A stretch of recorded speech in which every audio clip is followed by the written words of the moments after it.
What do you desire? What makes you itch? What sort of a situation would you like? What would you like to do if money were no object? How would you really enjoy spending your life? Well, it's so amazing. As a result of our kind of educational system, crowds of students say, well, we'd like to be painters, we'd like to be poets, we'd like to be writers, but as everybody knows, you can't earn any money that way. Or another person says, well, I'd like to live an out-of-doors life and ride horses. I say, do you want to teach in a riding school? Let's go through with it. What do you want to do? When we finally got down to something which the individual says he really wants to do, I will say to him, you do that. And forget the money. Because if you say that getting the money is the most important thing, you will spend your life completely wasting your time. You'll be doing things you don't like doing in order to go on living, that is, to go on doing things you don't like doing, which is stupid. Better to have a short life that is full of what you like doing than a long life spent in a miserable way. And after all, if you do really like what you're doing, it doesn't matter what it is, you can eventually become a master of it. The only way to become a master of something is to be really with it. And then you'll be able to get a good fee for whatever it is. So don't worry too much. Somebody's interested in everything. And anything you can be interested in, you'll find others. But it's absolutely stupid to spend your time doing things you don't like in order to go on spending things you don't like, doing things you don't like, and to teach your children to follow in the same track. See, what we're doing is we're bringing up children and educating to live the same sort of lives we're living, in order that they may justify themselves and find satisfaction in life by bringing up their children, to bring up their children to do the same thing, so it's all wretch and no vomit. It never gets there. And so, therefore, it's so important to consider this question: what do I desire?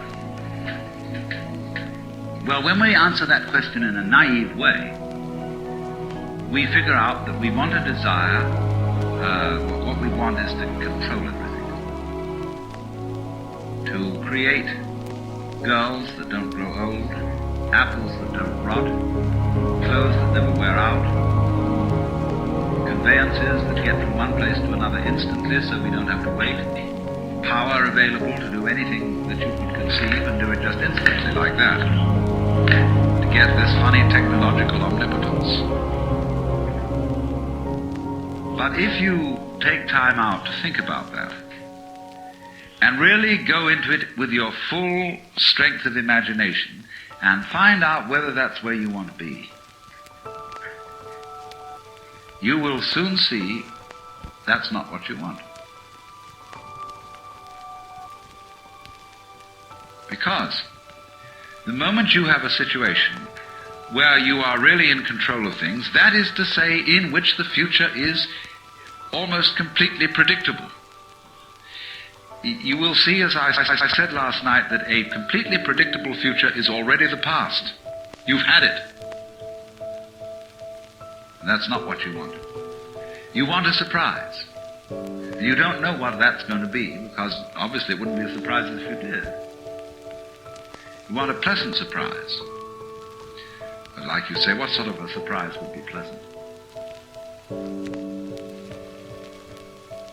And you can't really answer that. Because you know, if there are to be such things as pleasant surprises, there must also be unpleasant surprises. There must be rude shocks. So you're like somebody taking one of those wishing well boxes, tubs, where you fish in and you bring out a package. And you don't know whether you've got a dead rat in it or a new camera. And that's the way, that seems to be the thing that really excites people. But quite certainly there comes out of this inquiry a feeling of real disillusionment with the ideal of power. To be in power, to be in control, is not something that any sensible person wants. Imagine the situation of Big Brother. Mr. J. Edgar Hoover, Heinrich Himmler, to be glued day and night to a highly defended office with telephones, television screens, watching, peeking, spying on everyone and anything, getting all this information together. Why? You could never leave the office. I mean, the character, I suppose, like J. Edgar Hoover, goes home in the evening, and but when he's back home, you know, there are guards sitting outside the door. There's that hotline telephone going to something. He's always having to be in control, and he can't take any time off. He can't go for a walk in the park with a friend, or go innocently to the movies, or sit down and just relax, have an undistracted party in the baths at Big Sur. Yeah, what a pauper this guy is. Completely deprived. Because he wants to be in control, because he wants power. People are frustrated in love. If you're jilted, there's a natural tendency in a human being to seek power as a substitute. And that's a very negative thing. It's like having a bad temper. To seek power after you're frustrated in love, you should try and get back on the love beam. Because nobody wants power. Now you may say that's shirking responsibility. That if you were a really responsible person, you would go out for power and try to use power to the best possible advantage for the benefit of all. All right, what would be the benefit of all?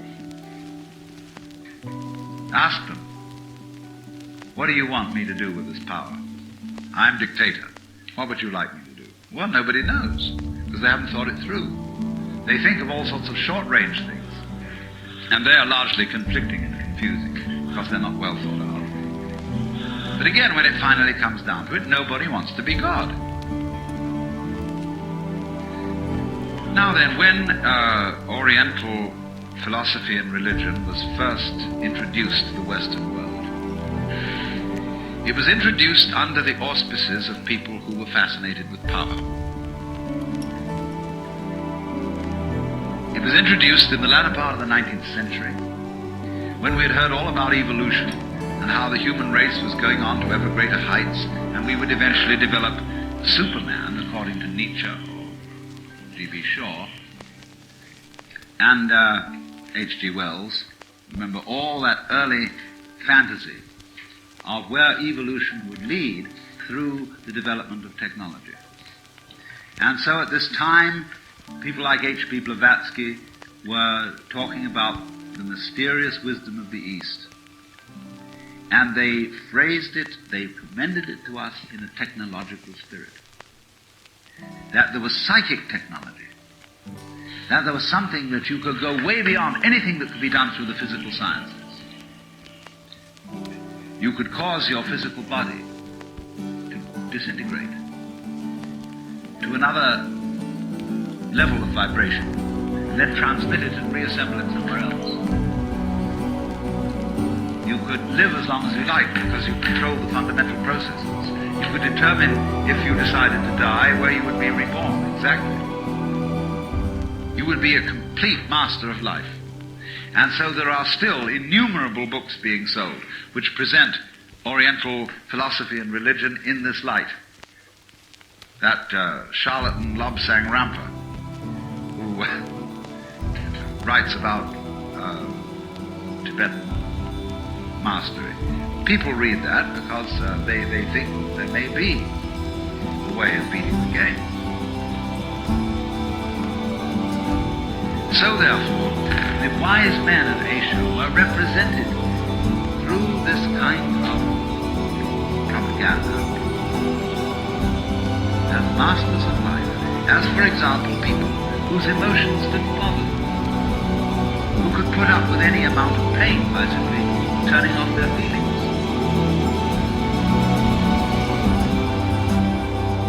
Who could foretell the future, who could read your thoughts, and who were above all kinds of ordinary human frailty. Well, when I first met Buddhist priests, Zen masters, swamis, all these wise men from the East, one of the first things that impressed itself upon me was that they were perfectly ordinary human beings. They had bad tempers. They were fussy about certain things. They just acted as I would expect human beings to act. And so at first I was very disappointed. I thought they had feet of clay, that they didn't come up to these promises of psychotechnology. But after a while I got to realize why not, that they had already thought all that through. They had thought through what might be done if one had all these powers, and had decided that wasn't what they wanted. The powers of this kind in Sanskrit are called siddhi, S-I-D-D-H-I. But there is hardly one decent scripture or text on yoga that does not say again and again, if you get siddhi, ignore them. Go on to something else. These are only the foothills. These are, furthermore, not only foothills, but they are seductive, blind alleys. Won't take you anywhere at all. Now, I think that this is the greatest possible lesson for the Western world to learn, because we are so hung up on the idea of power, of control, of being able to make everything go the right way. And if we've never thought it through, when you get control of it, what are you going to do with it? Supposing I'm an alchemist, and I have a whole secret closet full of love filters, very potent ones. If I see a desirable woman, all I have to do is to offer her a cigarette, or give her a glass of wine with one of my secret potions in it. And instantly, I'm a master. Now, when I think that through, what will I do with the situation? Because all I've got again is that plastic doll that when I push it, it does what I tell it to, and doesn't have any comeback. What you always are looking for in things is where the surprise is there, where there's a comeback, and you say, my God, this thing is alive. It has a will of its own. It is not in my control. And I would like to have a relationship with something like that, because it would never be dull. And also, you would feel true affection. After all, you can make love to yourself in a mirror.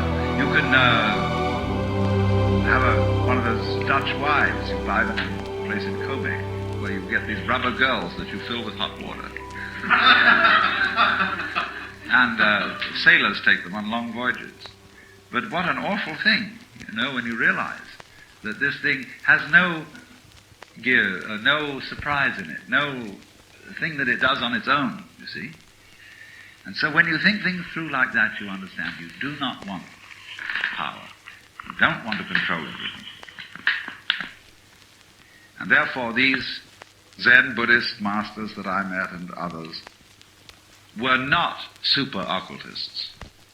And very many Westerners who visited Japan expecting to get a satori, as a result of which they would know everything and control everything, were grievously disappointed and said there's not much in this after all.